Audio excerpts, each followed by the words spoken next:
Olá, sejam todos bem-vindos ao podcast do Yoga Shanti. Eu sou Yoga Shanti. Eu sou o Surya, mais uma vez é uma honra estar aqui. Obrigado, irmão. Bom, pessoal, hoje a gente continua com o livro O Caminho, né? Nós já passamos pela parte de autoconhecimento e purificação. Então, nessa cronologia, agora a gente entra na parte de iluminação. Nessa parte do livro, a gente vai tratar sobre o que é reintegração, sobre os chakras e a Kundalini, sobre magia e teurgia. Então, finalizando também, a gente vai falar sobre uma breve conclusão ou consagração, né, que seria numa espécie de retiro. Irmão, a gente dá uma olhada aqui assim, na construção do livro e vê sempre uma abordagem muito direta em relação à importância da manifestação e do passo a passo, né? Eu acho que fica muito claro na construção do livro, desde do primeiro até aqui, esse passo a passo para chegar até onde a gente vai começar a falar agora, que é sobre a iluminação. E logo no começo se fala sobre o mago. E esse capítulo ele fala muito sobre, na minha leitura, na minha interpretação, foi você se domar, você se tornar o próprio mago das suas alquimias, das suas magias. E aí, por que começa justamente com o mago, aqui falando da separação de objetos, dessa individualização, assim, de se tornar o projetor desse caminho, né? Literalmente do caminho. Sim, sim. Se você for pegar a origem da palavra mago, né, ela vem do persa magos, né, que ela significa poder. Mas o que seria, né, nessa mente, nesse caminho, a magia, né, é você saber utilizar forças sutis, sejam energias astrais, elementais, e saber manifestar isso na matéria, né? Na base aqui do nosso livro, O Caminho, ele exatamente sintetiza isso que você falou, que é você ter o domínio da vida. Então, para você ter o domínio da sua vida, antes você tem que ter o domínio de si mesmo, né? Então, você começa a poder trilhar esse caminho, e a gente utiliza algumas técnicas de magia. E como que eu posso trazer isso, por exemplo, a parte prática da vida, né? Porque eu acho que é legal o autoentendimento. E no que, assim, no meu dia a dia, assim, como que eu aplico isso, essa atenção, essa escutativa de si mesmo? Bom, as técnicas que a gente usa aqui no livro, né? Você vai vendo que, conforme você vai aplicando essas técnicas de magia, você já passou por aquele processo de alquimia, né? Já se domou um pouco. Então, agora você vai começar a ter um controle e uma projeção dos seus princípios formativos no corpo. A gente fala muito, né, nesse meio, fala muito sobre os 4 elementos, né? Terra, água, fogo e ar. Mas o que isso representaria dentro de você, na gente, na nossa vida prática, né? Então, essa analogia é de que a terra é o seu corpo físico, seus instintos animais, instintos de sobrevivência. O ar são os seus pensamentos, né? Então, você aprender a dominar a sua mente e seus pensamentos. O fogo é a sua vontade, seus desejos, você aprender a dominar, focar e direcionar a sua vontade, fortalecer ela. E a água são os sentimentos e as emoções. Então, você aprender a controlar, ou seja, andar sobre as águas, né? Como Jesus chama Pedro para andar sobre as águas. E é muito, não teve como não lembrar, por exemplo, dessa questão, como esses elementos também são trazidos lá no hinduísmo, né, através dos doshas. Sim. Né? Então agora esse período de quaresma, eu estou fazendo junto mais os 21 dias daquele de Agni, né? E a importância, como eles trazem em todas as nossas culturas milenares essa necessidade da disciplina, né, e do autocontrole, principalmente porque tem uma frase do Jonas, né? O mundo não é seu amigo. Ele não tá aqui pra te agradar. A gente não gosta de banho gelado, mas ele é necessário pra saúde. A gente não gosta de ter que fazer, por exemplo, período de jejum. Eu não sei se o senhor tá fazendo, mas se eu tô fazendo, nossa senhora, que vontade de comer qualquer coisa. Então é muito legal ver essa projeção indo para outros lugares. Pelo menos eu tenho visto nos meus relacionamentos, que eu acho que onde a gente traduz mais como a gente se relaciona com o outro, né? E o poder de observar hoje, principalmente das técnicas, né, que a gente tem começado tudo isso, todo esse movimento, a forma com que a preocupação do entendimento, de ser entendido, de buscar paz, então como isso permeia, né, a nossa vida, como reflete fácil e como a gente depois se surpreende se observando, né, naquela condição de observador, de estar preocupado com coisas que seriam muito, não naturais, mas instintivas, né? Sair do instinto e veio para o consciente. Sim, é exatamente isso. É você ter o domínio das forças que o constituem, das forças que formam o que você é, e você, a partir desse domínio, você conseguir utilizar elas na sua vida, no seu dia a dia. E isso talvez seja a reintegração? Na o verdade, começo dela? Esse é um passo para a reintegração, né? A reintegração é algo muito profundo. A reintegração ela é completamente conectada com a iluminação, né? Que a gente vai encontrar, na verdade, em todas as linhagens espirituais, as religiões, faladas de forma diferente, né, para aquela cultura. Mas essa palavra reintegração, ela nasce do martinismo, aquele movimento do martinismo, né, que é um cristianismo bem aprofundado, alguns diriam cristianismo místico ou esotérico, né? Então, a reintegração, ela fala sobre a queda do ser humano. O ser humano teve uma queda, né? Que a gente tem a história simbólica no Gênesis, né? Que foi a queda do ser humano, ele saiu do Jardim do Éden, foi expulso, né? Só que ele não ficou... No próprio simbolismo do Gênesis, o Jardim do Éden não ficou fechado para o homem. Ele ficou guardado com 2 querubins com espadas de fogo, né? Ou seja, é possível voltar. E a reintegração, ela trata justamente disso. Ela trata da queda simbólica do homem, ou seja, como nós nos perdemos aqui no mundo material através dos nossos desejos, dos nossos karmas negativos, que a gente conversou em outro episódio, como a gente fica preso nessa floresta de ilusões. Esse samsara, né? Esse samsara hindu, e como que a gente retorna.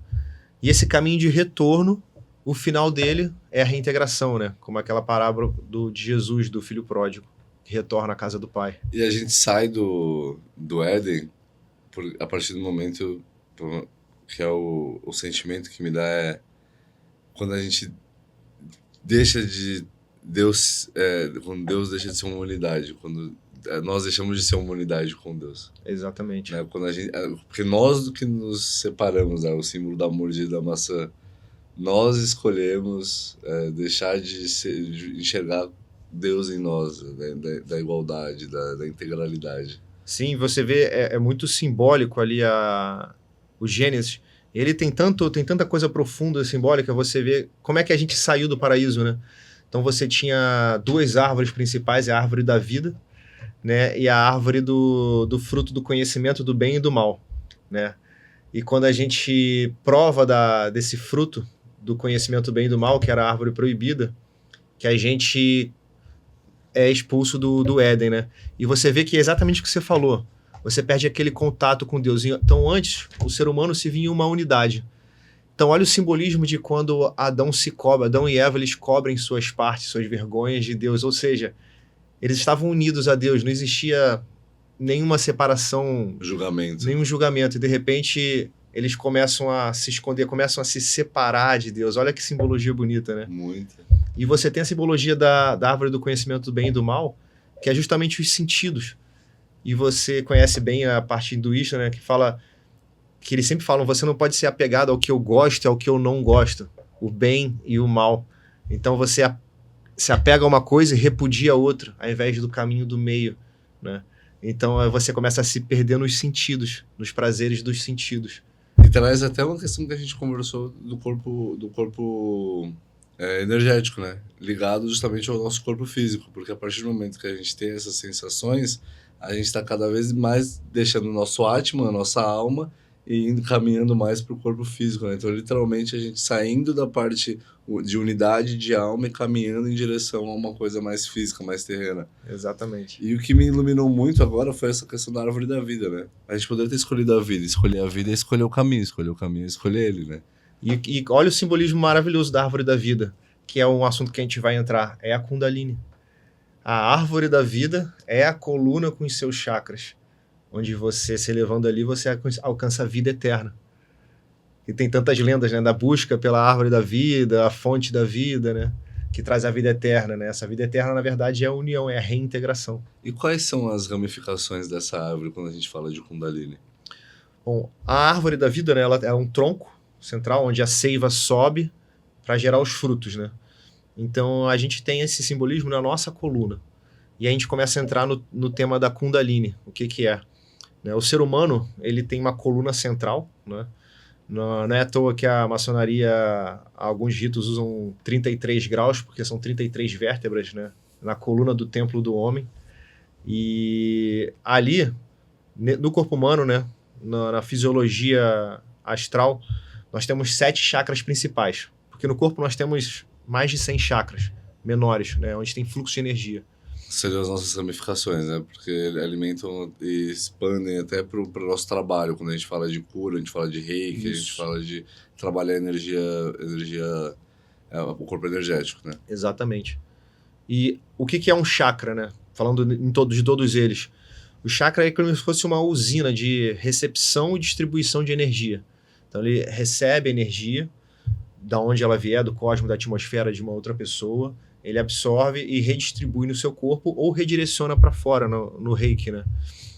E só que a diferença é que os 7 principais que estão localizados na coluna, né, eles não são apenas uma fonte de redistribuição de energia, mas eles também são um centro de consciência. E aí, olha que interessante, agora a gente vai pular do Gênesis para o Apocalipse, né? Cada chakra desse é como se fosse uma biblioteca, que quando a energia vital, né, quando você concentra ela, tira ela dos sentidos, concentra ela na base da coluna e começa a acender, cada vez que essa energia, esse fluxo de energia alcança um dos chakras, você é como se tivesse aberto o portão de uma biblioteca.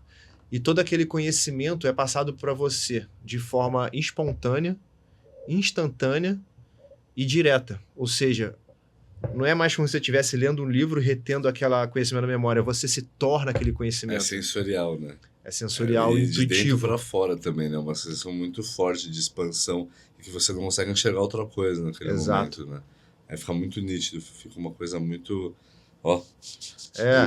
Os mestres comparam que é como se fosse você ter uma semana de aula em 2 segundos. É uma coisa instantânea. Você tem a percepção direta daqueles conhecimentos. Né? E esse acendimento da Kundalini a gente faz através de prana, né? O prana, ele é... O que é o prana? Em sânscrito, prana é energia. Né? E o yama, que a gente estava falando, que é a disciplina, né? Em outros podcasts. Então, prana e yama é disciplina da energia vital. Controle da respiração. Né? E a gente faz isso através da respiração, não que a respiração seja o prana, né? O prana é contido no ar. E a respiração é uma técnica de se usar, que você aprende a acalmar seus pensamentos e dirigir sua vontade controlando o prana.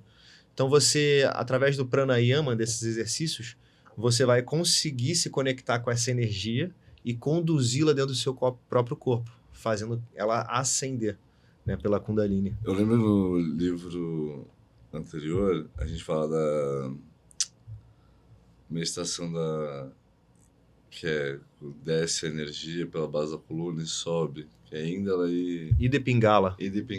Né? É praticamente um treinamento para essa visualização, né? Porque justamente base da coluna, limpeza dos canais, e você já começa a circundar ali os chakras da Kundalini, né? Isso. Agora você entra numa parte bem técnica ali e fundamental da Kundalini, né?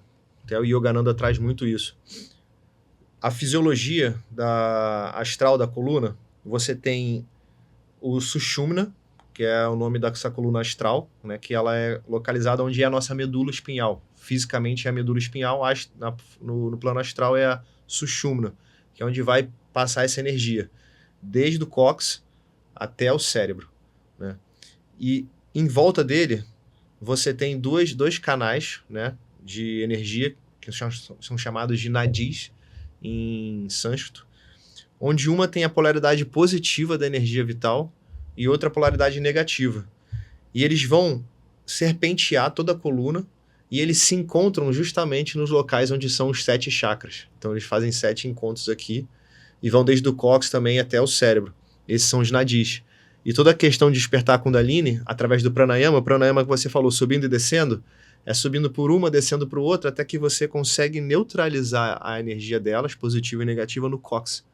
E ali você adentra na medula, ou seja, em Sushumna. E aí começa a ascensão. E o primeiro chakra. Primeiro chakra. Aí é legal a gente falar da localização deles, né? E o que cada um é ligado, dos 7. Então, o primeiro chakra ele fica localizado ali no cóccix, né? Bem próximo ao começo da medula, um pouco até abaixo da medula espinhal. E ele é ligado justamente ao nosso corpo físico, ao elemento terra, né? Ele é ligado... Tem algumas glândulas que cada um é ligado. Não vou ficar especificando todas para não ficar muito técnico, mas estão em todas nos livros. Também, sem querer que ele abre bem na página, que é o Muladhara, né? Muladhara, em sânscrito. Então você vai subindo, o segundo chakra, ele fica no sacro, né? Bem ali na divisória da cintura para o tronco, né? Para a barriga.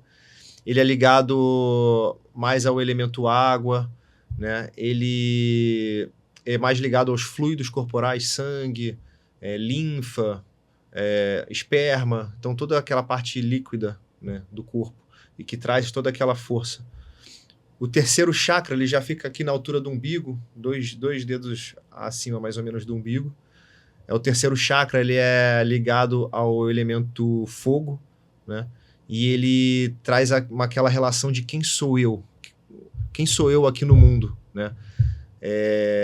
Então ele traz também a sua vontade, ligado à força de vontade.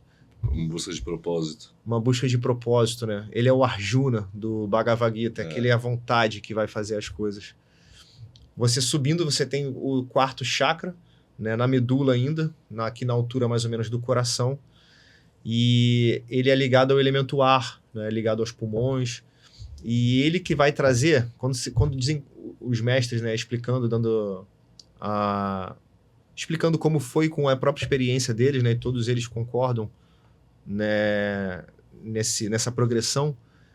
E eles dizem nesse quarto chakra, quando você desenvolve ele totalmente, porque ele também vai sendo desenvolvido aos poucos, você começa a despertar um amor por tudo, por todos os seres, né?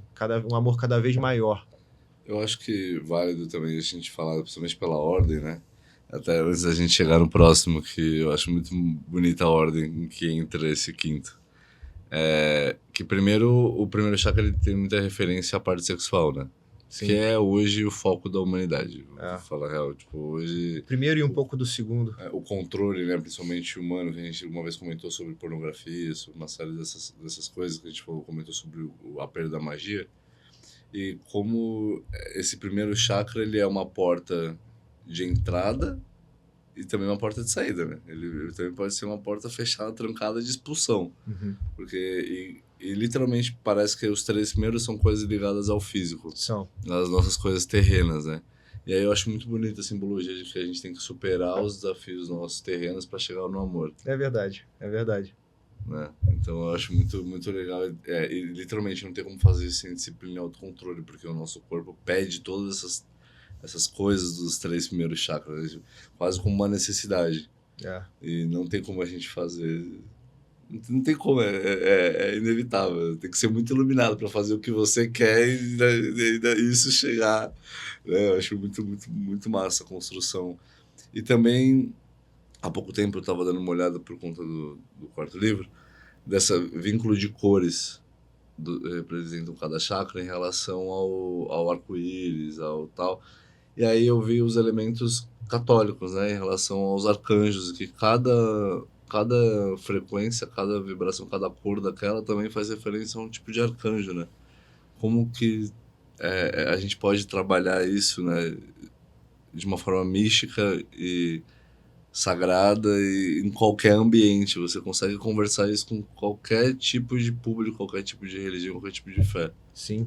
Inclusive, no livro, nessa parte 3, eu trago como esse conhecimento dos chakras, das kundalinis, ele está em todas as religiões.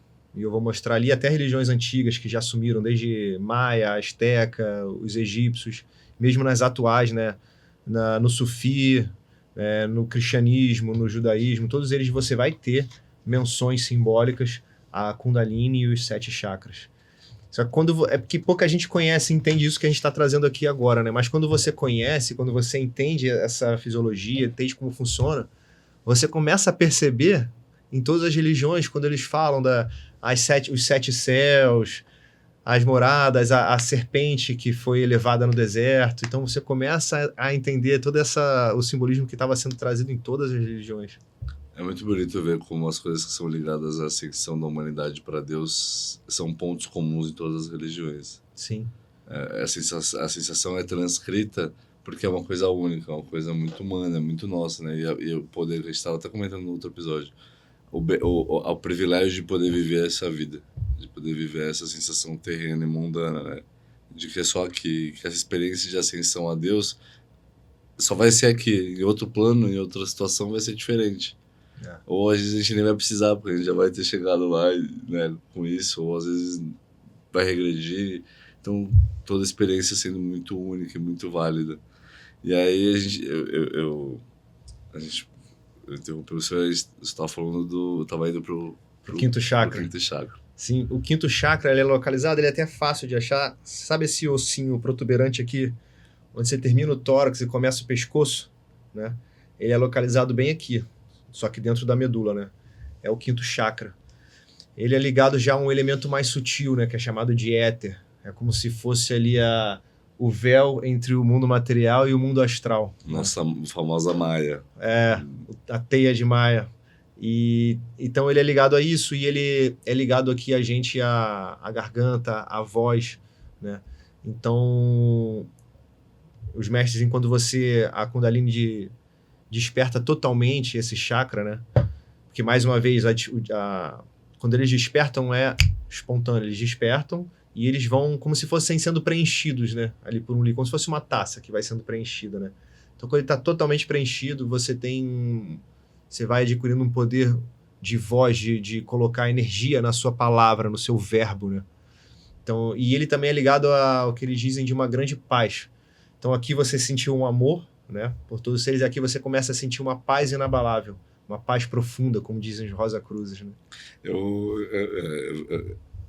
estava falando da construção, foi exatamente por isso, né? Quase aquilo. Controle seus instintos, aprenda a amar para poder se comunicar. Então a gente se comunique com amor. Exato. Né? Então eu acho muito, muito bonita essa construção, né? Essa filosofia, esse caminho, literalmente. E os caminhos dentro do próprio caminho, né? Você vê que existem pessoas que têm esse chakra muito bem desenvolvido, né? E você vê que eles não precisam gritar para você sentir a força na palavra delas, né? A força na voz. Então você não sei se já viu uma palestra de algum guru, algum yogi assim já bem desenvolvido, e ele fala com calma, mas a voz dele tem um poder, né? Todo mundo menciona como Yogananda nas palestras dele, ele tinha uma força que as pessoas ficavam quase hipnotizadas, né? Não, agora muita gente vai me chamar de chaleira agora, mas a tua lá de São Paulo, aquela palestra que o senhor deu lá da Mystic Fair. Foi nesse padrão aí, vozinha baixa e a galera tudo lá. Tô só começando aí no caminho. Vibrando. Tá bravo já. Bom. E como é que tá sendo agora a quaresma depois desse processo todo aqui de conversas, dos livros? Bom, a quaresma ela tá sendo... Inclusive, eu acho que eu vou deixar pra falar a quaresma quando a gente falar no final do livro do retiro, porque vai terminar com o retiro, e é justamente o que a gente vai fazer, né? Bom, aqui continuando no sexto chakra, né? O sexto chakra, ele é localizado exatamente no hipotálamo, que é o centro do cérebro. Né? O sexto do chakra, ele é ligado à vibração universal, que os hindus chamam de Om, que aqui no Ocidente os cristãos chamam de Espírito Santo. Então é essa energia criadora em todo o universo. Então quando a Kundalini chega aqui, você começa a se conectar com ela, né? Na Bíblia tem que em alguns momentos os profetas dizem: e comecei a escutar um som de 1000 trovões, tempestades. Então é esse barulho, porque quando a Kundalini toca aqui, é como se você pudesse escutar, não com seus ouvidos físicos, mas é quase isso. Você sente como se fosse, mas você sente aquele som astral de imagina aquilo reverberando em todo o seu corpo e expandindo, né? E o sétimo chakra, ele é 2 dedos acima da cabeça, né? Já não é mais no corpo físico. Nos Vedas, né, que é aquelas escrituras sagradas hindus, ele é pouco citado, porque ele é mais um chakra, ele é espiritual. Porque quando a Kundalini chega ali, ela te dá uma conexão completa, real com Deus, né? É importante a gente mencionar que do 6º para o 7º pode se levar muito tempo, como os próprios yogis dizem, porque aqui do 6º, com essa expansão, eles dizem que você vai tendo uma expansão de visão mesmo esférica, de vendo o mundo, vendo os planos astrais, umbral, céus, você vai vendo outros planetas, o universo inteiro, você vai tendo uma visão de uma expansão de consciência. E no 7º você vai além da vibração, além da criação, você cai na mente de Deus, né? E aqui mora um detalhe importante, que é a diferença que Yogananda fala de Savikalpa Samadhi e Nirvikalpa Samadhi. O Savikalpa Samadhi é que nesse primeiro momento, quando você chega nesse 7º chakra, que dizem que você se conecta com a consciência cósmica, e você mergulha no oceano de Deus, só que você está em meditação estática. Quando você volta da meditação, você volta sendo o homem que você é, lógico, já bem evoluído, o homem ou mulher, o ser humano, só que você ainda está suscetível a quedas, às tentações, às mazelas do mundo, né? As irritações. E quando você, depois de alguns anos já com diversas experiências dessa união com a consciência cósmica, aí sim você realmente se conecta de vez, e você, quando volta da meditação, você continua agindo no mundo, trabalhando, fazendo suas coisas, mexendo no jardim, indo ao banheiro, tomando banho, comendo, mas sempre conectado, você não perde aquela conexão. E isso é o que chamam de iluminação completa, né? Que Buda alcançou aos 35 anos de idade. Nossa. Mas isso já é muito além, né? É muito. Mas é o 7º chakra, né? A hora que eu cheguei no 6º chakra, eu já ia falar, pô, se eu chegar no 6º, eu já vou estar feliz pra caralho. E achei curioso essa relação dessa expansão de visão até astral, assim, né? Como que você lida em poder ter essa percepção, né? O senhor comentou do tempo, do 6º pro 7º. Nossa, como é que você lida com tudo isso ao mesmo tempo, ainda sendo homem, né? É complicado. Essa visão deve ser, até por isso deve ser importante ser um passo a passo, porque isso. Chegar ali, assim, de sopetão e ter que lidar com essas questões de umbral, e lidar isso com uma forma divina, de uma forma sagrada, de uma forma pacífica, de uma forma vinculada a Deus, deve ser uma experiência até traumática, né? Se você vê que todos os mestres eles têm discípulos, só que todos eles têm um círculo mais próximo, né? Para nosso conhecimento aqui mais ocidental, cristão, você vê que o próprio Jesus, e a gente vai entrar nesse assunto no próximo livro, ele tem os apóstolos, que são 12, e tem os discípulos, que são 120, né? Então, você vê que também existe esse círculo de que são esses círculos mais fechados que Yogananda tem com os monges, né? Ele ensinava para os monges, ensinava para todo mundo. O próprio Lahiri Mahashaya, que traz a Kriya Yoga de volta ao mundo, ele tem aqueles que abdicaram de toda a vida para se dedicar à elevação da Kundalini, e aqueles que vão continuar mantendo sua vida mundana, sua vida pessoal, e querem aos poucos ir progredindo. Então, por isso, o Lahiri Mahashaya ele dividiu em 4, ele seccionou a Kriya que foi ensinada a ele por Babaji, né? Porque ela é muito potente, ela é muito forte, então ela pode causar esse trauma. Então, a não ser que você abandone tudo na sua vida e vai viver só para isso, num monastério, aí tudo bem, você pode aprender essa técnica, digamos assim, completa, né? Agora, se você pretende estar no mundo aí fora, você vai aprendendo ela de forma progressiva, como a Self-Realization Fellowship, que foi criada por Yogananda, né, que hoje ainda continua com a sede na Califórnia, né, que nós fazemos parte. Gratidão, inclusive. Gratidão, Um abraço para Self-Realization. Amém, um abraço. Você entra em contato com o monge, você tem entrevista, você recebe a primeira parte da Kriya Yoga. Depois de 1 ano e pouco, como é que você está indo? Você quer continuar com a Kriya 1? Você vai progredir para a Kriya 2? Então eles vêm, acho melhor você ficar mais um tempo, então não, vou te passar a Kriya 2 agora. Então eles conversam para ver como é que está a sua vida, exatamente para isso. Tá indo devagar, tá indo progressivo, como deve ser, suave? Ou tá indo muito forte para essa pessoa? Tá causando alguns traumas, assim, porque realmente é uma quebra de realidade, cara. Completamente. Desde a primeira lição. E interessante, eu queria concluir essa parte da gente falando da Kundalini, de duas coisas. Uma que é o simbolismo que vem lá do Egito, né? Que é o caduceu de Hermes. Hermes Trismegisto, né? O caduceu de Hermes, né? Que é um cajado com duas serpentes... Aqui! Tá aqui, ele é um cajado, né? Que essa aqui é a coluna, né? A medula espinhal, onde passa o canal de Sushumna, né? Essas duas, você vê que uma aqui tá parecendo meio azul, escuro, outra branca, né? Mas uma preta e outra branca, que são a... Positivo e negativo. Positivo e negativo, são os canais de ida e pingala, né? Que vem com a energia positiva e negativa. Aqui, né, você tem já o sexto chakra, né? O hipotálamo, que é a parte que faz um círculo aqui, né?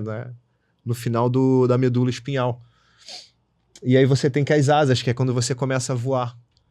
E você vê que aqui eu botei o olho espiritual, como é descrito por Yogananda, né? De um círculo aqui dourado em volta, que ele chama de superconsciência, que é a conexão com o Espírito Santo.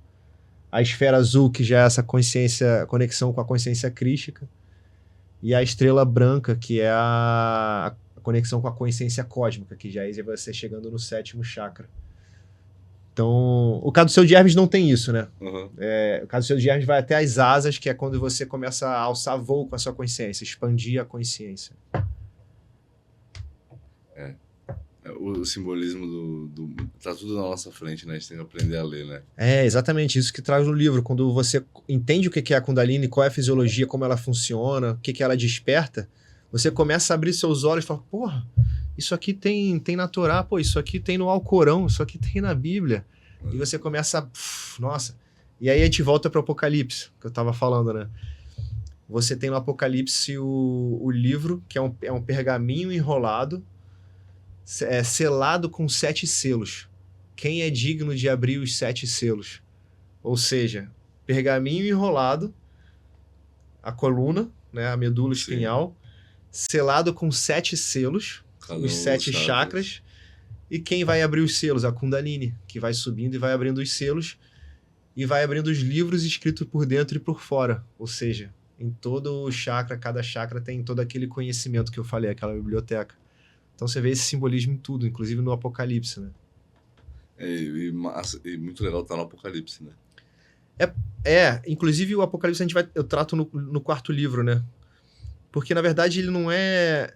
Apocalipse não significa fim do mundo, né? Ele significa, a tradução do grego, revelação. Então, é o livro das revelações que o apóstolo João escreveu, né? Quando ele tinha sido isolado na ilha de Patmos. Então, ali ele escreve de forma muito simbólica exatamente a ascensão da Kundalini. Só que ele bota as bestas, o dragão e tudo aquilo como o nosso ego, né? Nosso ego, a briga com o nosso lado negativo. Então, nós mesmos, dentro de nós mesmos que estão essas bestas, o dragão... A mente abalada pelo cognitivo, né? Tudo. Então, mas isso a gente já vai... Eu vou deixar já para o outro livro, senão a gente já vai entrando nele. Mas só para o pessoal ter uma ideia, assim, que ao longo desses 2000 anos, sempre tem alguém falando assim, não, agora é o fim do mundo. Agora o mundo vai acabar, e acham conexões com o Apocalipse, né? Mas o apóstolo João, ele escreveu aquilo de uma forma simbólica, e se você entender ali a Kundalini, como funciona, essas coisas do ego, você vai tendo uma outra leitura do livro de revelações, não um livro do fim do mundo. Nossa. Me chamou a atenção essa questão do isolamento. Como sempre os mestres se isolam. Sim. Né? Como isso é necessário, né? Para se ouvir, talvez, né? Eu lembro...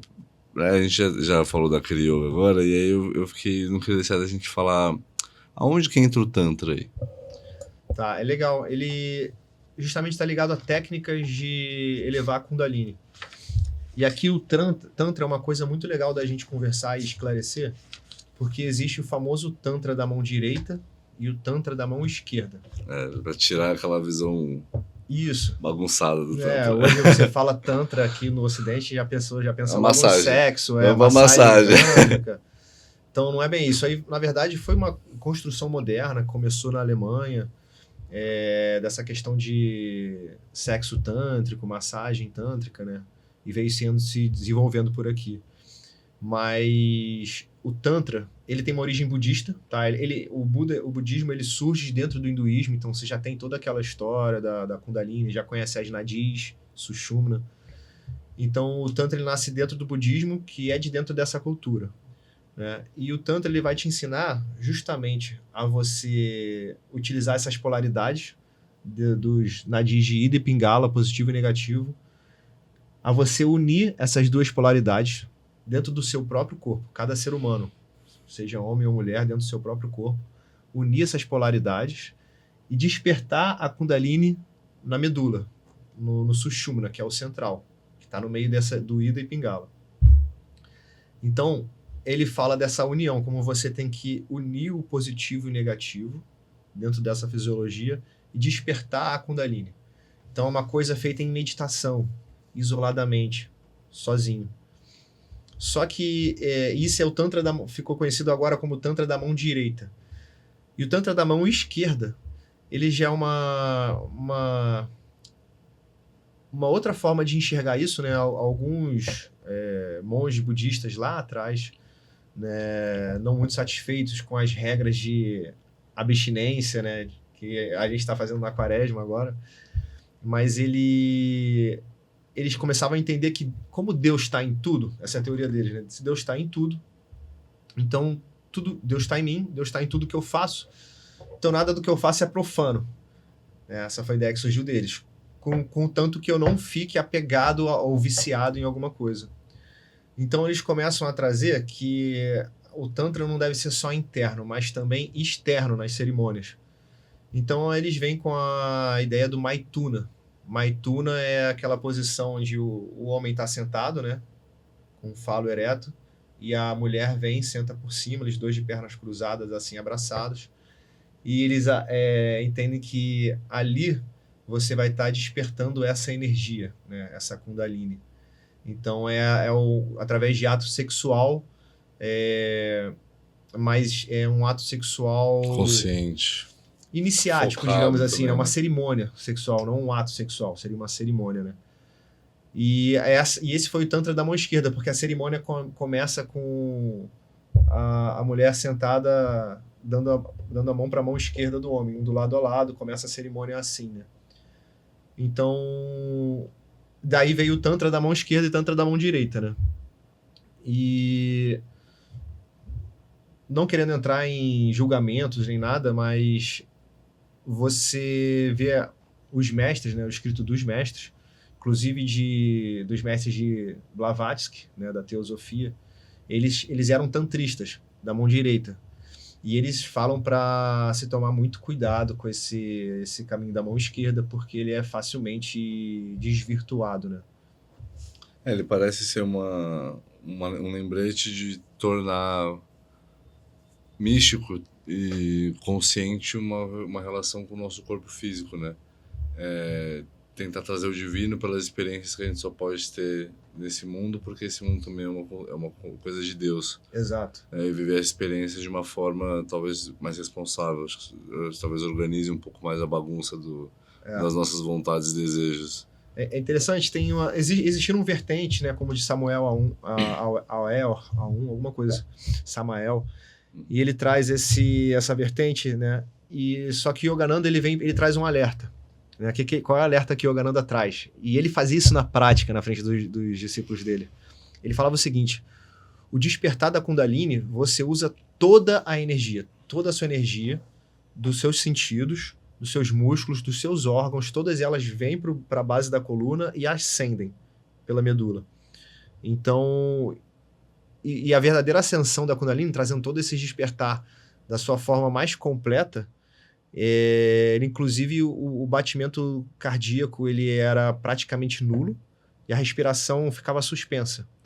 Então, nessa que os discípulos achavam que ele tinha morrido, né? Os discípulos americanos nunca tinham visto isso. O indiano já está mais acostumado em ver um yogi assim, nesse estado suspenso, né? Vital. Porque a energia está subindo toda ali dentro, na Kundalini. E o corpo não está tendo gastos, né? As células não estão funcionando sem parar, não estão tendo gás carbônico, então não está tendo que o sangue pegar o gás carbônico, trazer para o pulmão, levar oxigênio para as células. Está tudo em estado suspenso. Por isso a respiração pode ficar suspensa. E ele traz essa atenção. Ele fala, quando você está fazendo essa magia sexual, né? Você está despertando outras forças, porque a Kundalini, ela não tem como estar sendo despertada de forma genuína, porque sua energia, os seus sentidos estão divididos, porque ele está lá no órgão sexual, está lá no tato, né? Na visão que você está vendo a outra pessoa. Então você tem uma parcela de energia distribuída e uma outra aqui.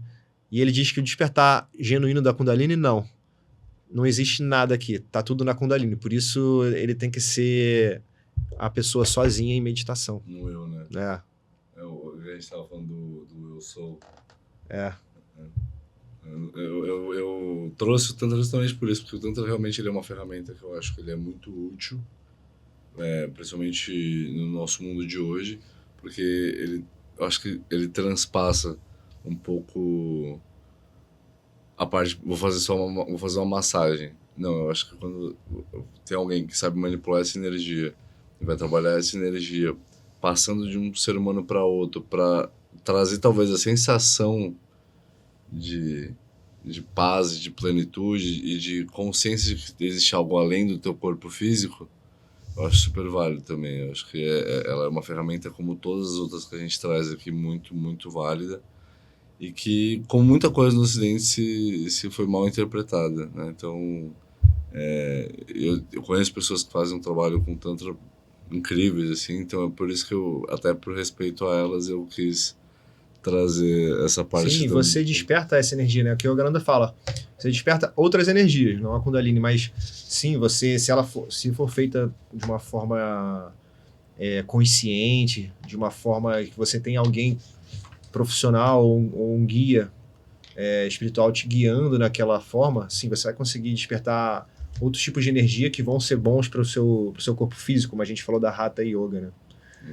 Mas, novamente, ele sempre alerta, né? Isso deve ser feito entre casais, com amor, né? De preferência, casados já. Já tendo essa união. Já iniciando esse processo, né? Que a gente fala que a união de duas pessoas é a abertura de um caminho, né? Justo. Eu tô aprendendo. E, meu irmão, a gente chegou aqui, falou basicamente quase tudo sobre a parte da Kundalini, desses despertares. E logo em seguida a gente tem um período para falar sobre mais ou menos o que a gente está vivendo agora e o que vai se vir no final desses 40 dias. Sim. Mas aí tem os nossos exercícios a serem passados nessa meditação. Tem. Quer deixar para falar dessa parte do retiro? Porque eu acho vamos falar, ó. Para fechar a parte de magia, a gente não falou de teurgia, que é uma ciência que a gente trata no livro. O que é a teurgia? Você mencionou, né? A teurgia, ela, na verdade, ela é... Né, tel vem de Deus, né? Então, ela antigamente era conhecida como união com os deuses, né? Tinha muito na Grécia antiga, essa teurgia. Eu fazia alguns rituais para me unir a um deus, a uma característica de um dos deuses. Só que a gente hoje pode entender o que eles entendiam como deuses naquela época, nada mais são do que o que hoje a gente entende como anjos ou arcanjos. Então a teurgia trata dessa ciência. A teurgia trata da ciência de você conseguir evocar essas energias, esses seres angélicos, né, que estão aqui para nos ajudar, e você tentar se unir a ele, né, a ter esse contato com o anjo, através desse contato receber orientações ou apenas uma energia que vai te ajudar a elevar, a se purificar a consciência, né? Então essa é a teurgia. E a teurgia, então, a gente pode fazer, que nem a gente vê em muitos lugares, que eu fiz, foi muito, muito bom. 21 dias de Arcanjo Miguel, Saint Germain. Eu já ouvi falar desses caminhos, né? Pode ser um caminho, mas ela é bem simples. Ela, às vezes, é só você acender um incenso, uma vela, visualizar. Existem, na Cabala, por exemplo, você tem 72 anjos, né? Então, às vezes, você desenha lá o símbolo dele e pronuncia o nome dele, visualizando um anjo na sua frente, e só tentar se harmonizar com aquilo, como se fosse uma espécie de meditação, só que em magia, a teurgia, né? Teurgia seria a arte mais elevada dentro da magia.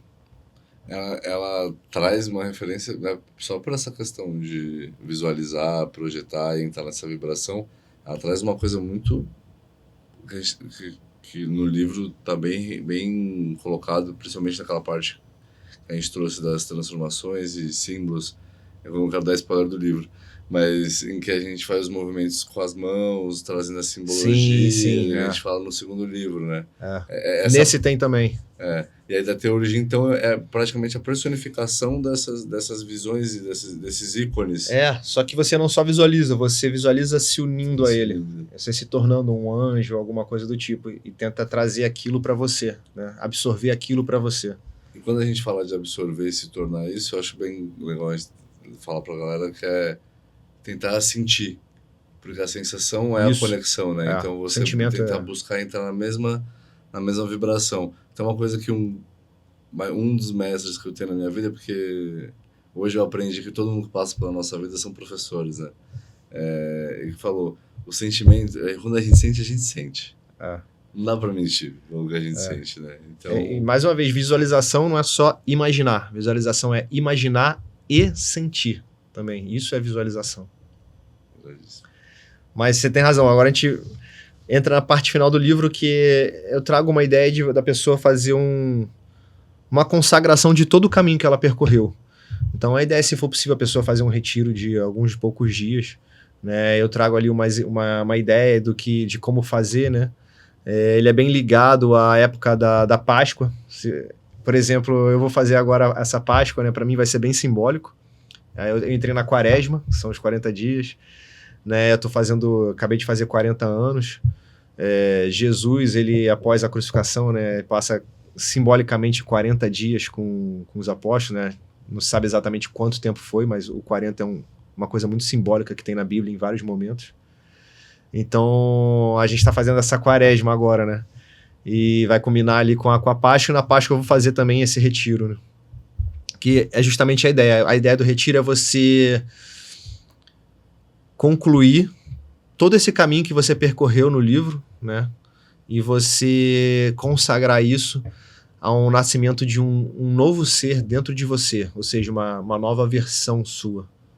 É a hora de relembrar, fazer recapitular todo esse processo. Não só recapitular, como é a hora de literalmente você matar sua personalidade antiga, deixar ela morrer, para o nascimento de uma nova personalidade sua, mais elevada, né?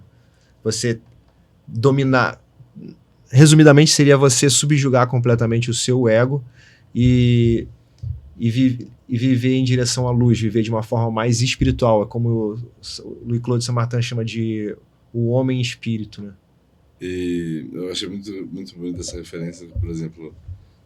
claro que eu pensei, né? Acabou a Páscoa, acabou a Quaresma, vai chegar a Páscoa, assim, nossa, aquele churrasco, aquela cerveja. E aí, ao mesmo tempo, eu me peguei pela primeira vez, assim, falando assim, cara, não sou eu, né? Tipo, então por que eu tô fazendo isso aqui? Se é pra chegar lá, no final dos 40 dias, e chutar o balde. Então, foi muito boa essa explicação. E é justamente na Páscoa, a Páscoa é isso, né? É a crucificação do ego e depois o renascimento. Um ser mais elevado, né? Glorificado. E eu nunca teria parado para perceber esses símbolos, esses sinais, sem esse trabalho todo que tem sido realizado, e principalmente pela percepção, né? De estar aberto a enxergar essas coisas que a vida, que Deus se mostra pra gente de uma forma que a gente às vezes não tá pronto para observar. Legal. Né? Então, gratidão, irmão. Gratidão. Bom, quer passar um dever de casa? Eu acho válido, né?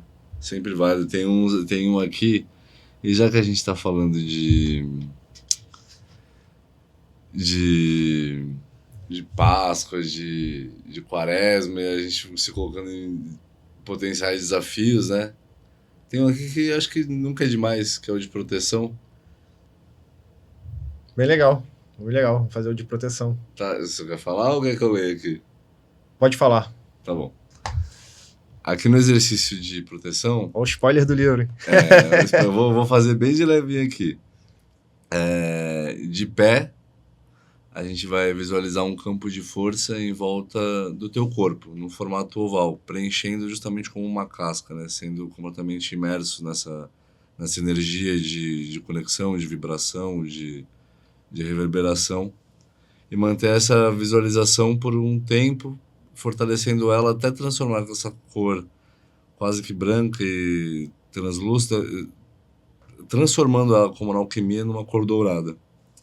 E percebendo que quanto mais você mantém essa visualização, mais denso e forte ficará esse campo, justamente para trazer a densidade da sensação, né? E trazer essa sensação, quanto mais forte ela fica, mais forte também é a sensação em si, sabendo que tem algo muito além de nós nos cuidando. Quando essa visualização estiver bem delineada na sua mente, faça a seguinte afirmação 3 vezes. Este campo de força me protege de todo o mal. E falar com a boca, mas saindo do coração, né? Do peito, com a sensação da vibração dessa luz transparecendo para o mundo, tornando ela física, tornando ela real. Você também pode usar essa técnica sempre que estiver na presença de alguma pessoa ou em algum local em que está sua energia sendo sugada, além de um cansaço estranho. Acho que todo mundo já teve essa sensação, né? Em algum local, ou perto de alguém, ou num local muito cheio, né? E você pode usar isso nesse momento para proteger a sua energia, que às vezes está sendo sugada, e às vezes não por maldade, mas é osmose, né? Sai da onde tem menos para onde... Sai de onde tem mais para onde tem menos, né? Foi muito bonita essa referência desse exercício, que a gente planeja, mas a gente não planeja. Muito a gente deixa para que Deus nos encaminhe. Eu não tinha nem ideia que você ia escolher. E a gente comentou, né, sobre isso há poucos dias. Que eu falei que tava numa situação e você falou, pô, tem um negócio que a gente precisa fazer, que é por conta disso. Eu tinha visto no livro e eu fiz, e realmente foi fundamental. Aquele dia lá foi impecável. Bom, vamos lá. Finalizando aqui, a gente sempre finaliza com uma meditação. Como a gente hoje falou muito dos chakras, eu vou fazer uma que ela é aberta. Se não me engano, tem até no site da Self Realization, mas toda reunião ou palestra Self Realization, ela é feita abertamente, né? Então, a gente vai fazer ela aqui e a gente vai trabalhar com um pouquinho, né, nos chakras, né, na conexão com eles. E a gente vai usar esse som universal que a gente estava comentando do Om, né? Então, peço a todos que acham uma posição confortável, tá? Importante a coluna ereta e não tá encostando em nada, né, a coluna. Mãos apoiadas na coxa, tá? Palmas voltadas para cima. Fechem os olhos. Inspirem e expirem todo o ar. Deixe o pulmão vazio. E agora comece a respirar profundamente.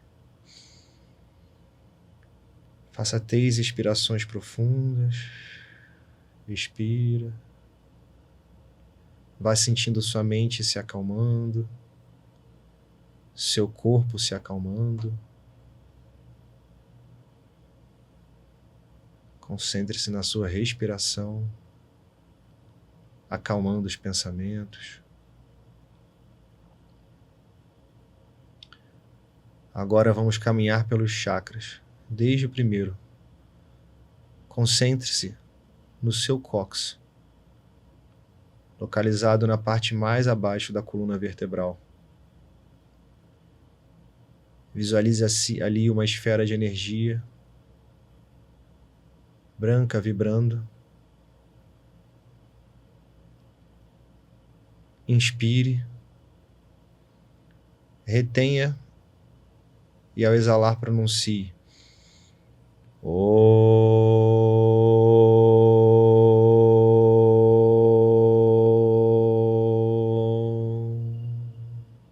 Visualize esse chakra agora mais forte, pulsando de energia, distribuindo essa energia para você. Concentre-se agora na localização do segundo chakra, na altura da cintura, dentro do osso sacro. Mais uma vez, visualizando ali uma esfera branca de energia. Inspire. Retenha.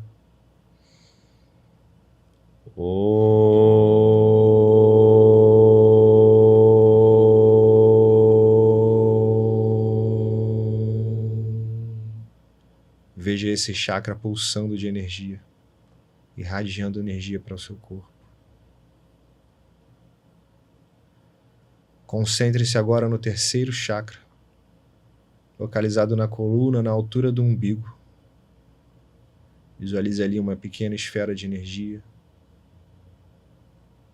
Inspire. Retenha.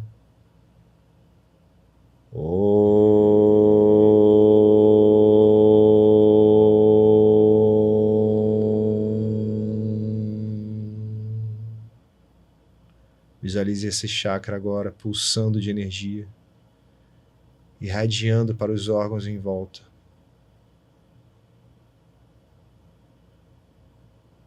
Concentre-se agora no quarto chakra, localizado na coluna, na altura do coração. Visualize ali uma pequena esfera de energia branca. Inspire. Retenha.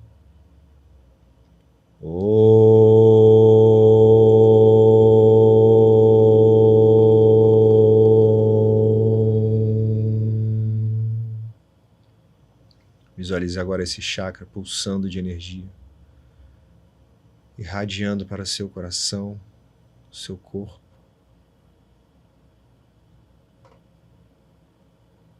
Concentre-se agora no quinto chakra, localizado na coluna, no ossinho protuberante entre o tórax e o pescoço. Visualize ali uma pequena esfera de energia branca. Inspire. Retenha.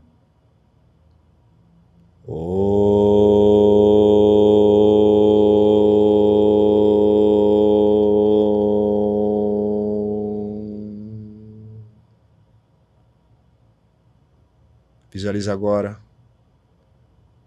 este chakra pulsando de energia, irradiando para sua garganta, sua boca.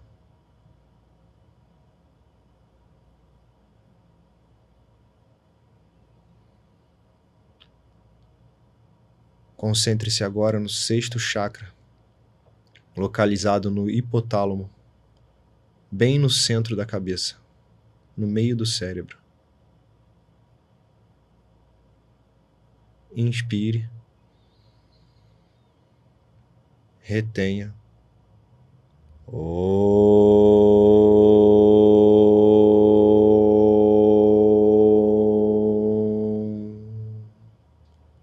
Visualize esse chakra agora como uma esfera de energia pulsante e irradiando energia a seus ouvidos, seus olhos, seu cérebro.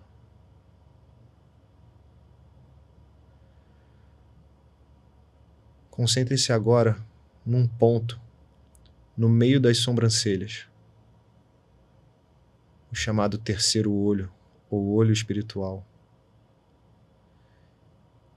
Visualize ali uma esfera bem pequenina de energia branca.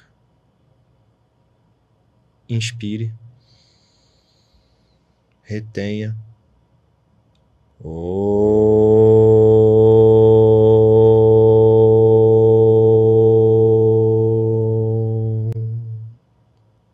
Visualize essa pequena esfera no meio de suas sobrancelhas, pulsando de energia, te trazendo uma intuição espiritual para a vida, uma visão espiritual para a sua vida. E agora apenas relaxe, volte à sua respiração normal,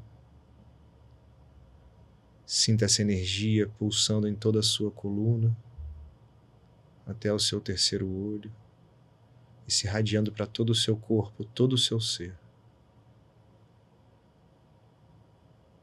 Vamos abrindo os olhos, voltando ao nosso plano material.